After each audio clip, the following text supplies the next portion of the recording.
than others who were sat away from them. Yeah.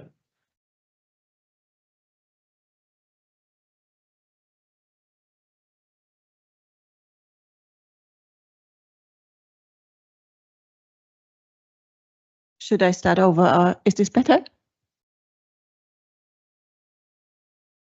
Okay. Would it be easy if I sat closer to you and not use the mic? So unfortunately, the mic is essential for anyone who might be looking at this on YouTube. Okay.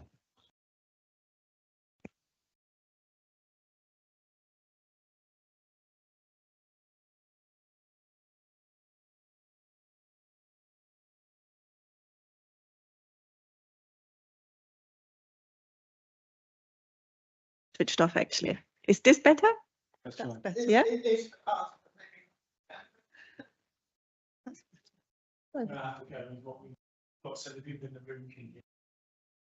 Okay, so I start over. The idea of setting up a task and finish group around deliberative democracy and citizen participation in decision making emerged when we last came together, as you all remember, I'm sure, because it was felt that that was a topic that required more research and that would best be served by a task and finish group.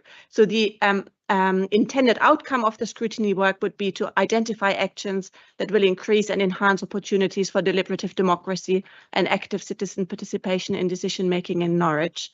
What else do I need to say about it? I guess we're deciding today whether we accept these terms of reference and then probably think about who's on the task and finish group. Thank you very much. Do any members have any questions or any points for discussion that they'd like to raise on this? No? Okay, so well, we'll begin by approving the terms of reference. I take it we need that proposed and seconded. Would you like to propose them?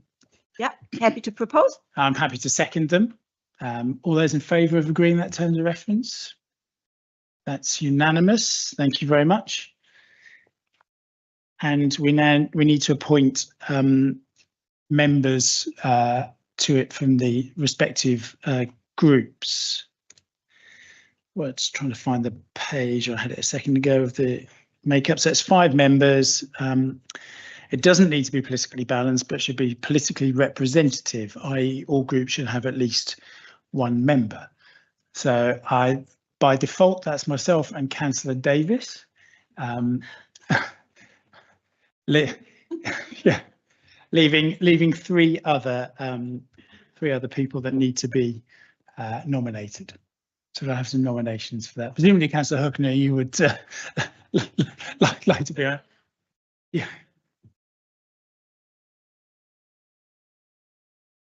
I'll nominate Hannah, but I'm guessing she's. And Councillor Huckner. Councillor Huckner. I'd also like to nominate Councillor Galvin. I would like to second Councillor Galvin.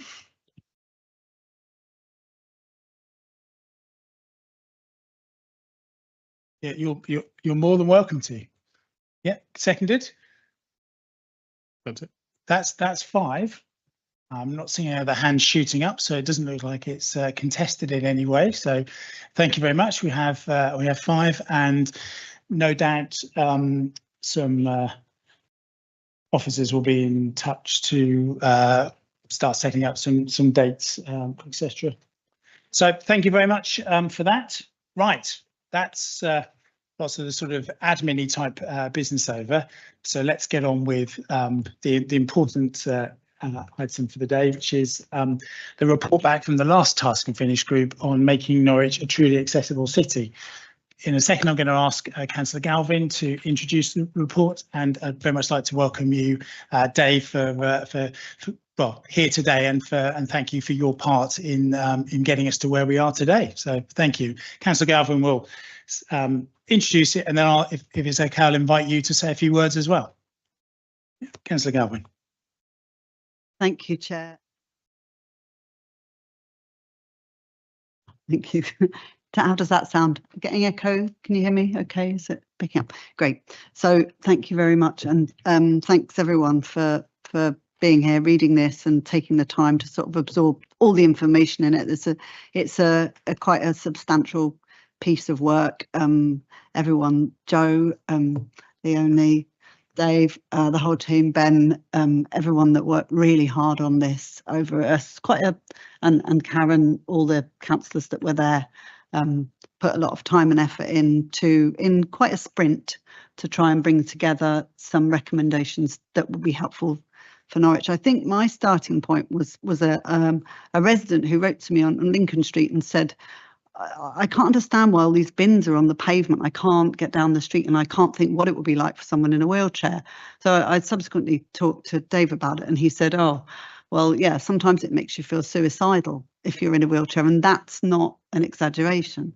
And then I thought, wow, I never really thought about that. There was also a public request to do this scrutiny. So I'm really glad as a committee we ran with that and we picked it up and did a piece of scrutiny that probably could have done more. There's always more you can look at. We focused on 3 areas that were built environment, and with Davina's help, really, we're able to focus quite properly on those areas. And I think, well, there's always more. We did try and really come up with some recommendations that will be useful and helpful and add value to the council. And they're the built environment, transport infrastructure, and the availability and effectiveness of support services.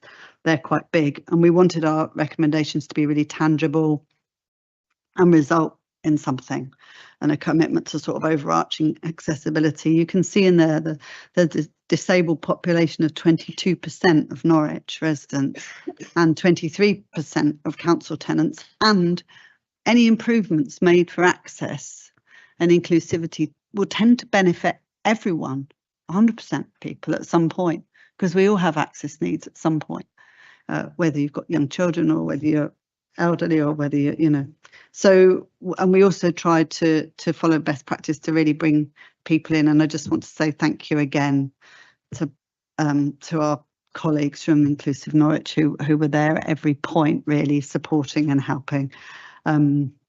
So the key themes were that small changes can make big differences, and that access needs to be built in from the beginning. I think the council's starting to really get to grips with that now.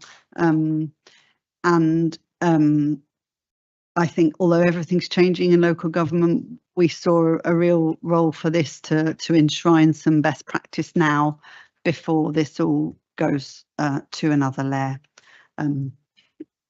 of governance.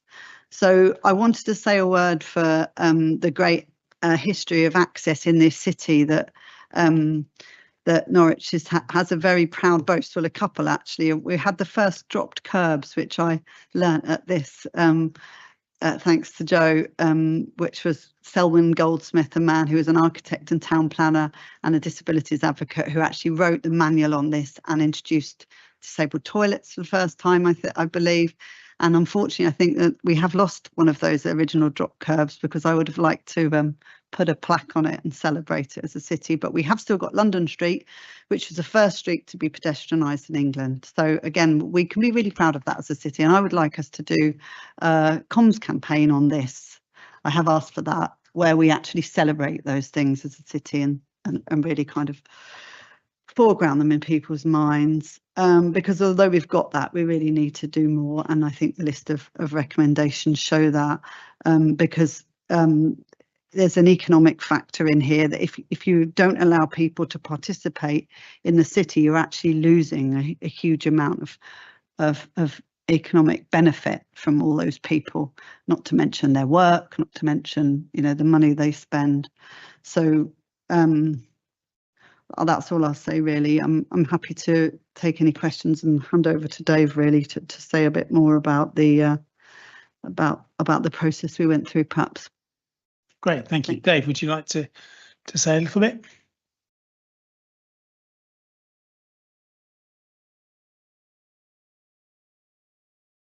Afternoon.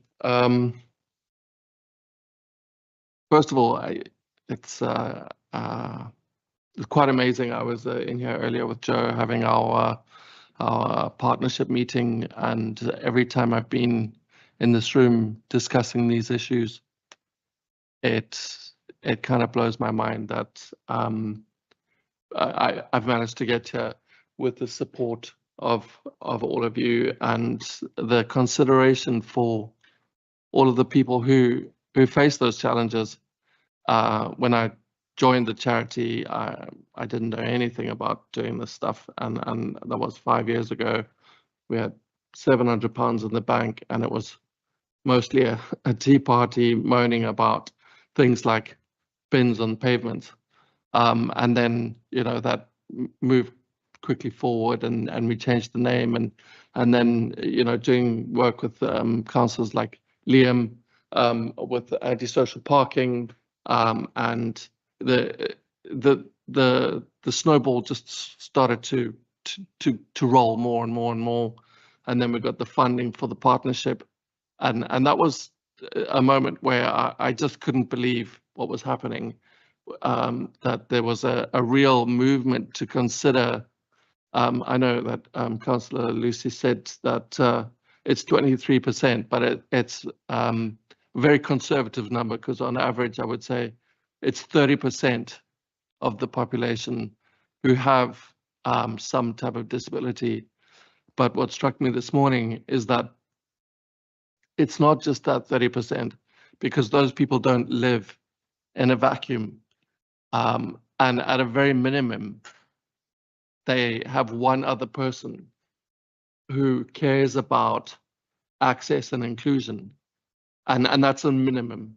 So now we're talking about 60% of the population, at the very, very least, who need to be considered included, at accessibility for the local community, for the economy, for politics, you know, just to reduce crime, poverty, health issues, mental health issues, and you know, I could go on, but we came together with Lucy and the council, and to have these recommendations for central government now pulled together in such a short space of time is incredible. It blows my mind that we are here, and just to finish off why it really matters.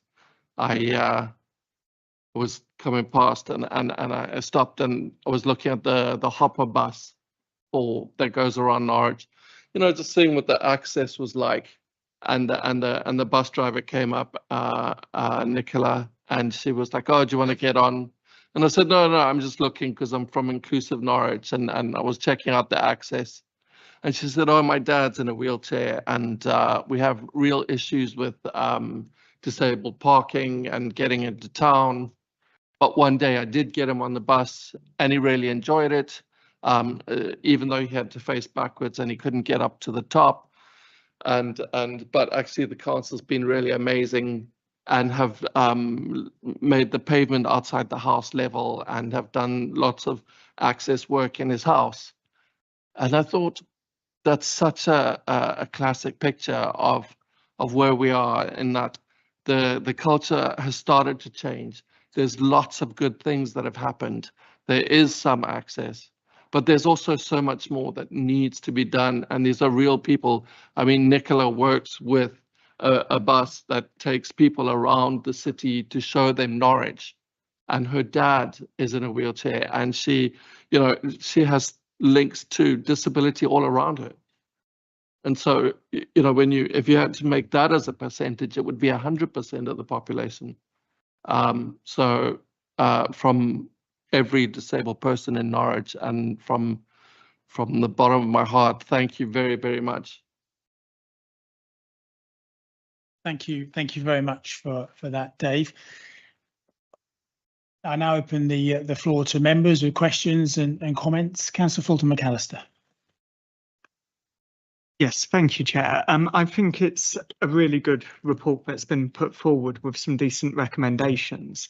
I do, however, want to flag one area which may have been overlooked, and that's when we're talking about disability, there's a lot of hidden disabilities that often aren't addressed, and the area I'm going to speak about specifically, and I'll give an example to come onto it, is essentially people who have disabilities, but they're not disabilities that specifically limit mobility. But when we're looking at accessibility, actually these are things which can easily be overlooked. And the example I'm going to give is people with some type of neurodivergence.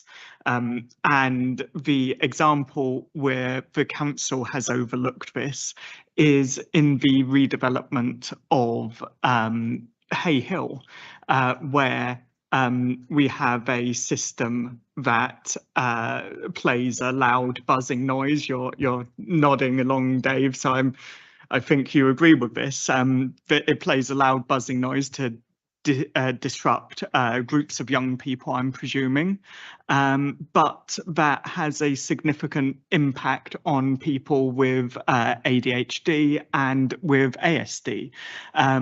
I went back and checked the equality impact reports attached to that project, and it does not feature within the equality impact reports. So I think one of the recommendations that I'd like to add, and I'm going to leave it to someone who's been more involved in the construction of the report to suggest where this may be added, is to ensure that non-physical disabilities where there are access needs are also considered when looking at access needs that people have. Thank you.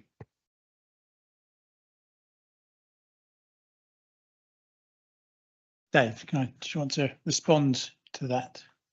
I absolutely agree. We consulted on Hay Hill, and I have a really bittersweet feeling about it because there's lots of fantastic stuff that was done. However, you know, just to speak about physical disabilities for a moment, we asked, and I personally asked several times for wheelchair spaces within the seating area. There is one that was placed in a corner at the back near a drain, and we were told that's where we think you would want to be. One space for all of the wheelchair users in Norwich. So it's, to come to your point, it's having stakeholders in the decision-making process where I am now, which is fantastic, but then making sure that those comments are not just seen and not just considered in a tokenistic way, but genuinely considered. Because if we were to redo Hay Hill now, can you imagine the uproar, the money, there would just be so much anger and frustration about it. Oh, we can't do anything more, all the money's gone. But if we were to do it, it would be expensive and it would just be a problem. Whereas if it had been invested in the beginning, there wouldn't be anger, there wouldn't be aggro, there wouldn't be extra cost. And in many situations like this, investing now in those types of projects is, although it's seen as a cost, is not a cost, it's an investment because it pays off 30% later on down the line. And you know, and instead of having to pay for it later with anger and complaints. So you're right. We need decision makers with neurodiversity, with physical disabilities, hidden disabilities in the decision making process from the start. Okay, thank you. I'm just going to bring Joe in. Yeah, thank you for raising that important issue. Just a point on equality impact assessments. They're meant to be live, living documents that are updated to reflect kind of realization of benefits or negative impacts as a result of the project. So I will endeavour to take that away and ensure that impact assessment is refreshed and revised to reflect that, so that moving forward in future developments, those types of considerations are certainly made. Thank you. Thank you. Councillor Galvin was next, please. Thank you, and thank you, Joe, for that, and thanks for the point. I mean, the report, just to make clear, it is we didn't rule in or out any forms of access, so it's all sorts of access. from the beginning, so it does cover everything. Neurodivergence. I just think given it's a Yeah, hidden issue, it yeah. can be worth drawing people's attention. Yeah, to. but Yeah. it's not intended Yeah, to only yeah. be physical access. This report, it's all access, inclusivity for all people. Thank you. Councillor Champion. Well, firstly, I just want to thank everyone for, the people. That's a very good report. I was just curious. I was trying to just read through it again to see if I'd missed it, but we had 2 references to bins on roads being a significant issue. I have people commenting to me this all the time, along with antisocial parking, and it's often to do with people with disabilities not being able to access the pavements. This isn't referenced explicitly in this report, but was mentioned twice in the introduction. Is this something that is going to be addressed as a result of this report, or is that, it's a genuine question.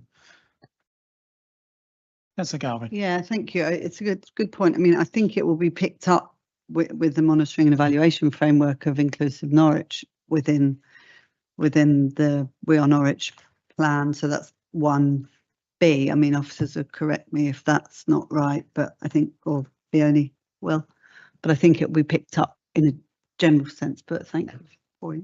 There's also a recommendation of 2E, as in those for Scrutiny Committee, talks about reviewing the approach regarding the enforcement of bins left on pavement as part of preparation of the development of the forthcoming waste collection policy. It is referenced a few times. It's sort of mentioned within the report. Obviously, I didn't want to give a verbatim record of every single meeting. It was discussed, and it was sort of felt, I think, from the discussion that that is something when if Scrutiny chooses to consider the waste collection policy, that is something to look at that stage. Yeah, thank you. Councillor Calvert, then Councillor Hooker. Thank you very much. Yeah, no, I think it's an excellent report. I've got, as ever, some really hyper-technical questions. So the recommendations, under the recommendations to Scrutiny 2C, page 18, for those following along, it requests that the Police and Crime Commissioner considers more is done to ensure that the Norfolk Constabulary is enforcing cases of obstruction, etc., etc.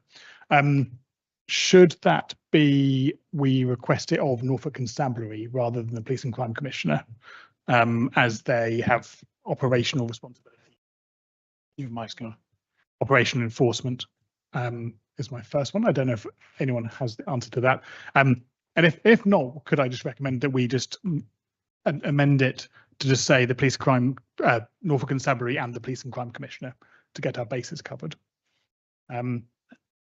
That seems to be a reasonable technical tweaking of the recommendation. And a second, unless anyone wants to jump in, is that I just wanted to know what the nuts and bolts of when we request that an external body does a thing, what actually happens. So does the chair write to that organisation? Do officers write to their organisation? Just to confirm, it will be probably an officer that will formulate a letter which the chair will sign. Thank you very much. Well, can I develop your question slightly, Councillor Calvert? Where those recommendations, as we have under section 2 here, relate to the Norfolk Health Overview and Scrutiny Committee, would that be a letter from me to the chair of that committee, or would it be via our representative on NHOSC? So I'm nitpicking there. Yeah, I think it would still be you as the chair, Right. Okay. but we could ask the representative to present it to the Councillor Galvin could be an emissary. Yeah. Sorry, just one more nitpicking element to this. 2G requests it of Norfolk Health and Overview Scrutiny Committee relating to blue badges. But I think there's some uncertainty as to which is actually the correct committee. Do we need to write to the chief executive or the leader of Norfolk County Council just to cover our bases? Yeah, we'll write to everyone. Yeah, Thank you. Councillor Herpner was next, then Councillor Davis. Thank- No, Councillor Sands, sorry. I missed you out, I think, didn't I? I keep having to swap. I've not got my varifocals today, and so I can either see the end of the room or I can see the notes I've been taking, but I can't have both of them at the same time. So Councillor Sands, I had forgotten you. Then Councillor Herpner, then Councillor Davis.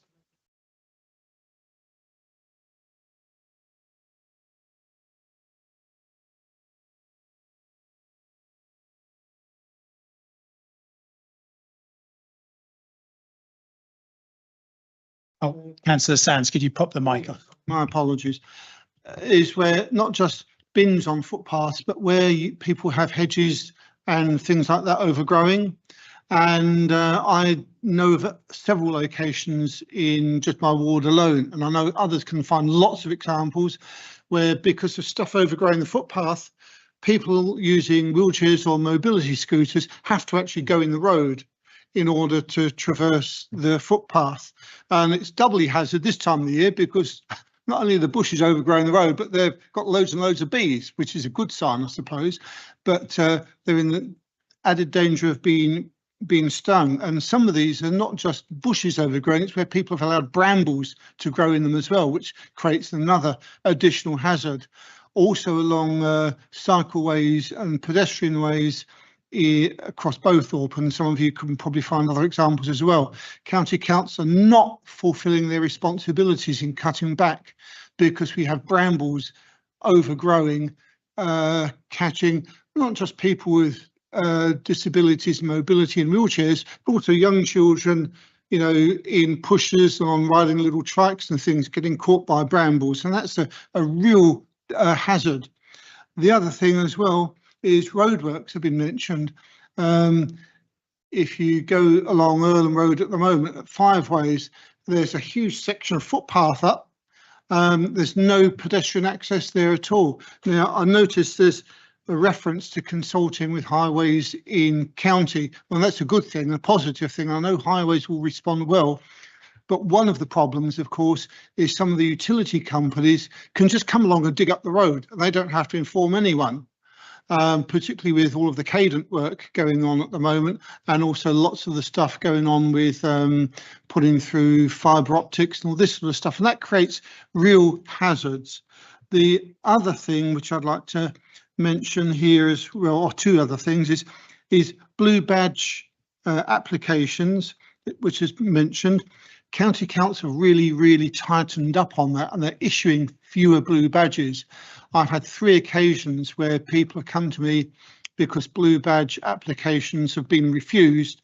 While I've managed to get 2, the third one was still refused on what I consider spurious grounds. But there needs to be a lot more clarification on blue badge applications because, as I say, someone's already mentioned, not all disabilities are visible. If someone's got a severe respiratory problem and they can't walk very far, they do really need a blue badge. And that also means, of course, blue badge spaces. There are fewer blue badge spaces in the city and in other parts of the city. And while we're mentioning this as well, there are carers, paid carers, who visit people in their homes. They have a limited amount of time. We had a motion on this in county. I can't remember the upshot of it now. I don't think it was read, to be honest, whereby carers visit someone in their home, but they have nowhere to park. And they don't have the ability to, say, put a little pass in their windscreen to say, I'm visiting someone to providing care. They end up wasting half of the allocated time for someone because they're trying to find somewhere to park. Then they have minimal time to complete their tasks and also provide social interaction for people before they have to move on to the next client. So these are all things which I think need to be drawn out in some way. And as I said, some of this relates to county. County have been really stroppy on some of this, and I think they need to be taken to task on it. Thanks. Thank you very much, Chair, I'm now going to have to leave to pick up my daughter. Sorry. Thank you, Councillor Fulton McAllister. Actually, on your first point, Councillor Sands, an example, if you were someone who was in a wheelchair and they got the bus out of the city centre and they were getting off at the what was the Earl of Leicester, it's probably still called the Earl of Leicester stop, and you were wanting to go up to the community hospital or the Julian, up until very recently, you wouldn't have been able to have done that because it was so overgrown across the footpath. That has now fortunately been resolved. But that is these are a real challenge, because we like to see bees in the hedgerows, etc. But at the same time, we need to make sure there's good accessibility. So, Councillor Sands has made his points. Councillor Herkner is next, please. Thank you. I'd also like to thank everybody who's worked so hard to bring this report to us, which looks like really hard work and very insightful. I wanted to ask one question about the Inclusive Norwich website, which looks brilliant and I think is an important resource for people with lived experience to share their experiences. And I hope there will be a way of that being systematically being fed back to the councils, that it gets heard.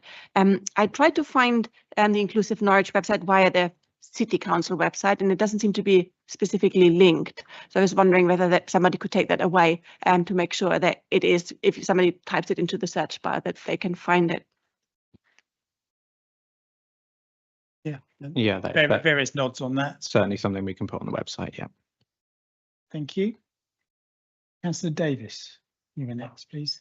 It's okay, Councillor Sands covered my point. It was going to be about the overgrown hedges on the pavement. Okay, great, thank you. Councillor Sands.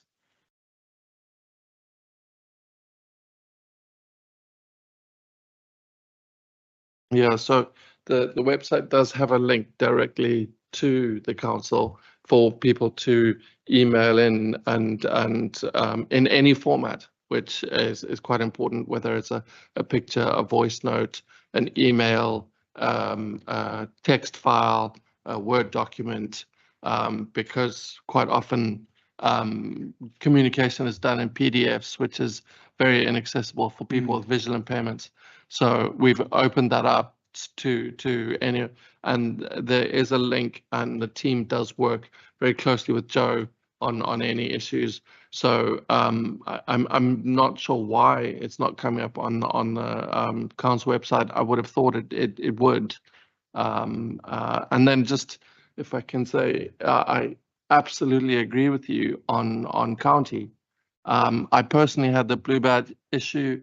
I emailed everyone, I complained to everyone, and eventually what happened is my issue was sent through the complaints team. The complaints team looked at it and said, your issue has been responded to accurately. You can take it to the ombudsman, but the ombudsman will only look at whether or not the complaints team have looked at it. They will not look at the content. So if the complaints team have looked at it, their ombudsman will tick it off. And there has been numerous, I did an FOI on the complaints, and there's been so many issues with county on that. And part of the recommendations are to get county on board with the Inclusive Norwich partnership with the council. I don't really know how we do that so far, and I think that's where you guys all come in, because you'll all have contacts at county and relationships that need to be built, like the one that we've built here with the council, and that's part of the recommendations. Thank you very much. Councillor Susan. Do you want to just come back specifically on that point, do you? Could you use your microphone, please, Councillor Sands? Dave, I'm also a county councillor, so if you can email me with your concerns and complaints, I can take that further. I can't guarantee success, but I can take it further and annoy some people. I've annoyed so many people, a few more is going to be really good. Thank you. Councillor Susan. Yeah, I read this report a couple of times now, and it's a very good piece of work. I must say, you've put in really good effort. I want to talk about children, and specifically their right to play. I had the privilege of having 2 boys in wheelchairs in the last class that I taught, before I retired, and it gave me a real insight as to the sorts of barriers that they faced. And what I would like to see, and I know a whole pile of people here went to the Right Play as well. What I would like to see is something written down for the City Hall to include in all new playgrounds, and then of course to update old playgrounds, equipment for children to use that have wheelchairs or other kind of disabilities. Yeah. I think it's important. I mean, I know you guys have covered so much here, and there's, it's probably a limit to what you can cover because there's so much.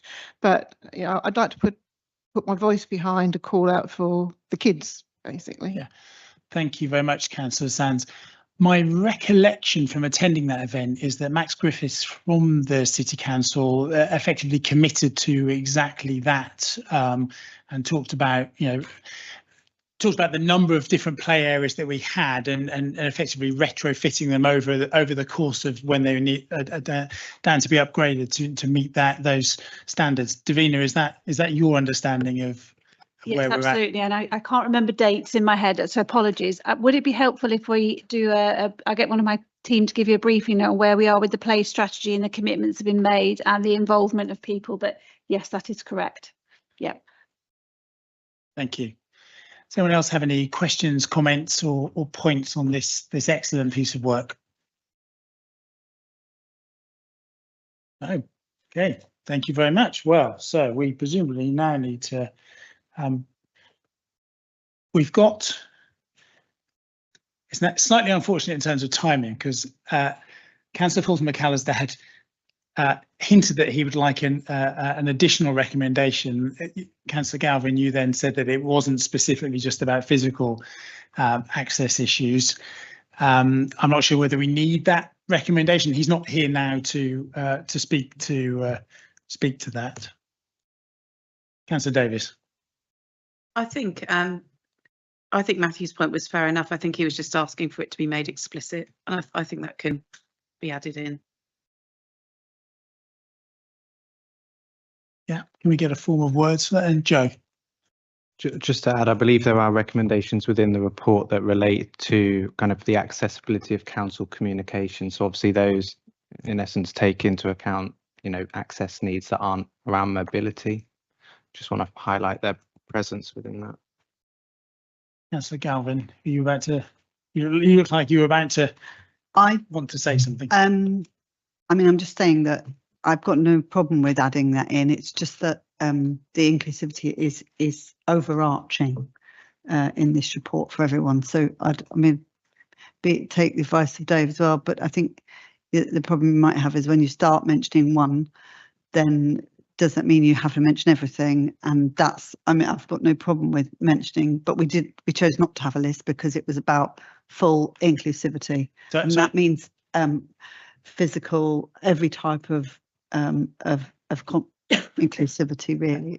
Dave might be able to give us the full.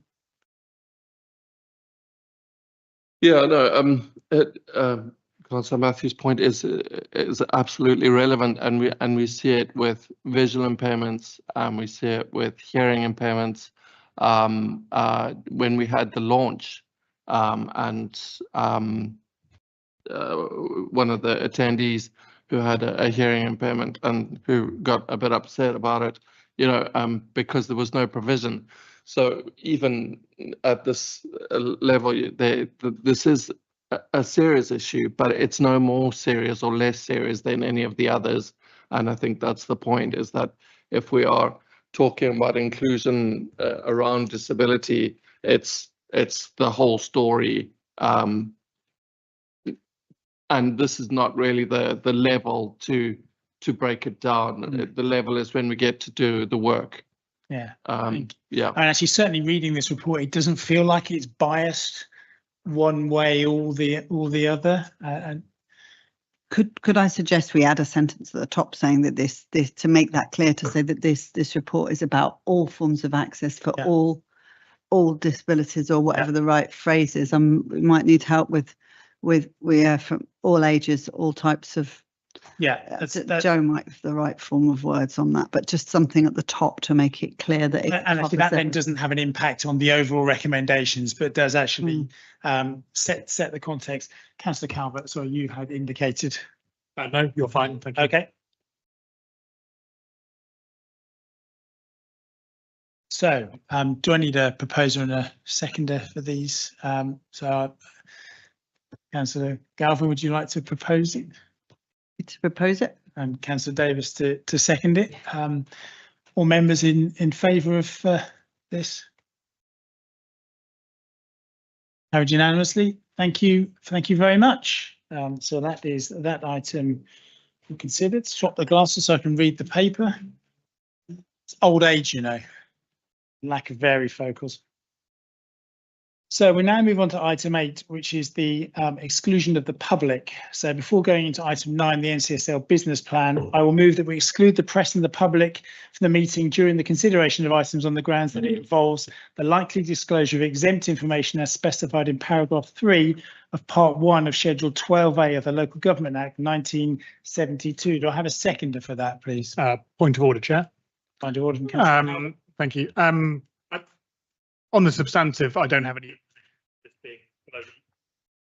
opposition to this being below the line, but in general, it's our responsibility as a committee to weigh up a balance between whether something should be in private and in public, and we've been presented as no information at all as to why this should or shouldn't. So I don't know how we are supposed to come to a conclusion. While I'm happy to let this slide on this one, I do think we should, other than a copy and paste form of words from an officer, we should actually have a reason why rather than just an officer says so, if you don't mind me saying so, Chair. Yeah, no, that's fair enough. I mean, if we needed to have a detailed discussion about it, presumably we would have to vote to exclude the public before then having a discussion about whether that was a justified and valid reason. And then if we concluded that we didn't, we could then invite the public back in again. That's my understanding, Chair, yes. Well, shall we proceed on that basis then, that we have a seconder, have a vote on it, and then perhaps we can then have a justification, and if that sways the committee's mind, we'll go the other way. I wonder if we might bring in the monitoring officer to clarify the situation, in case I've got it misunderstood. So obviously, officers will always take the first take on this. It is for the committee to decide. There should be a public interest test on this, and there isn't. So we're, we need to get that added in. It is an instruction. So, but the actual, it's commercially sensitive information. Obviously, as a company, they don't want their business plan out there, but we should always border on the side of transparency. But the public interest test should have been there to say why we're taking it in public. So I do apologise for that, and that should be on all future reports. But it's always for the committee to decide whether they want to go into to exclude the public, and that's what you're voting on now. Do you want to do it or not? But on this occasion, it is because there is commercially sensitive information. Now, I would like to second that motion. Okay, that's seconded. All those in favour, please indicate. Any against? So that is carried then. Thank you.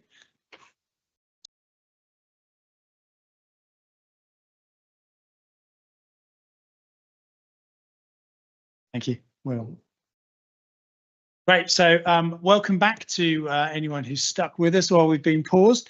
We had a good discussion with representatives from NCSL, and we have 3 recommendations that can be made in public. One is around councillors visiting and becoming more engaged with the work that NCSL are doing. One is around governance and transparency, and one is around Alex.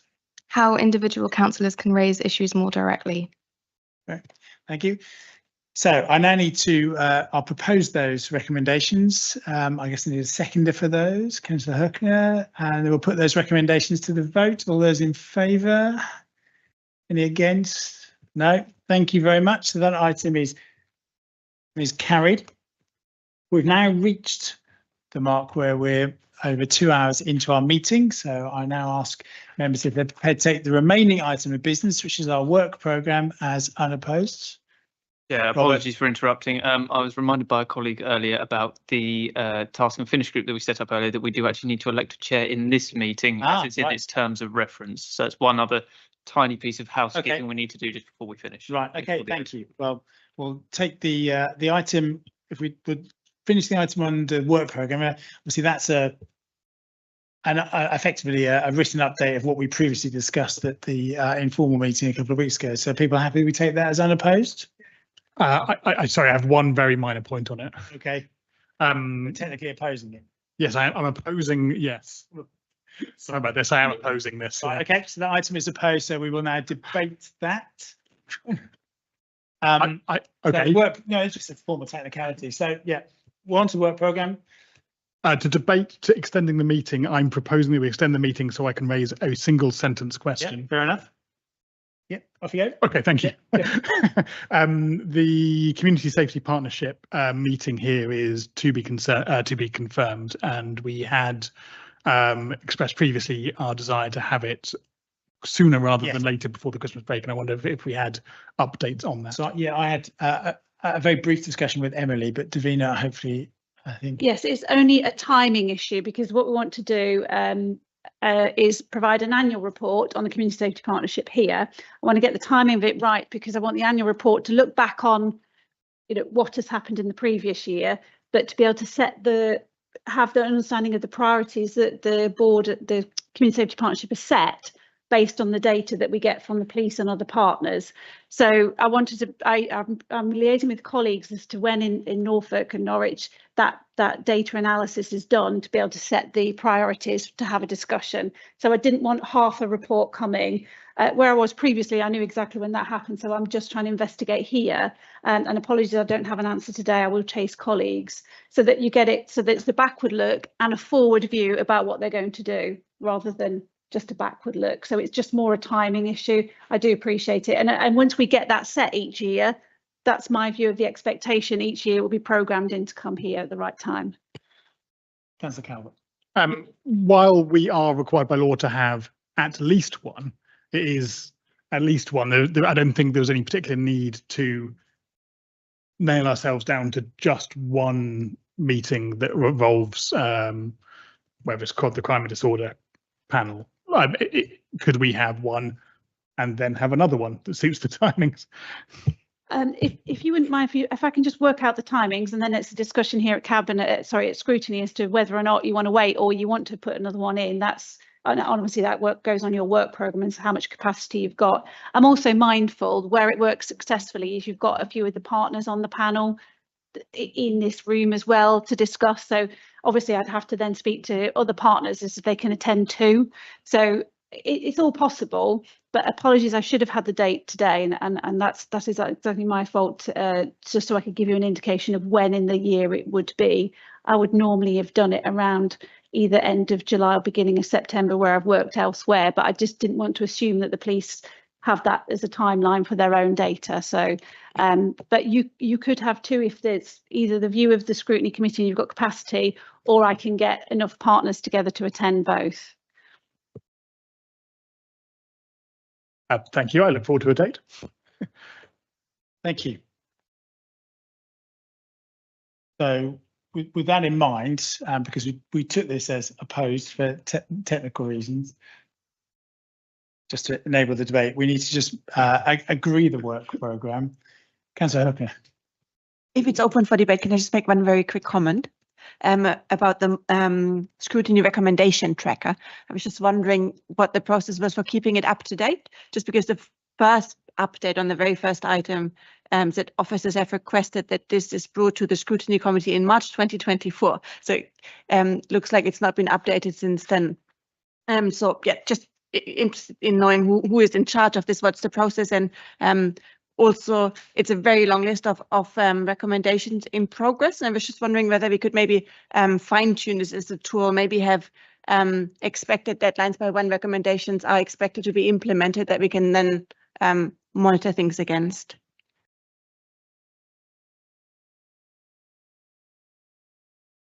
We should be updating it before every meeting, so it's something that I need to take away and look at. Yeah. And can I also just, Sorry, just my second point around having deadlines by when recommendations are expected to be implemented. That is for scrutiny to probably set when they make the recommendations, is to put a monitoring stuff so that we can pick that up, because a lot of the stuff that's gone before has no date, so that's a little bit more difficult, but we can be a little bit more proactive and set, you know, whether you'd like to see it within 6 months in a year, and that gives us something to work by as well. Thank you. Councillor Calvert.